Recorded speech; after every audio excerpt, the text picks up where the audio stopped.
Hey, I'm Dave, and today we're giving you the 101 on escalation clauses. An escalation clause in a real estate contract automatically raises the offer to counter higher bids on a home. The clause is made up of three components: proof of a bona fide offer, escalation amounts, and price cap. Escalation clauses are best for offers on homes with multiple offers.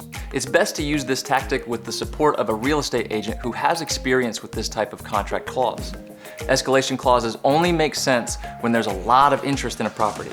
It can put you at a slight disadvantage when the seller knows how much you're willing to pay for the home.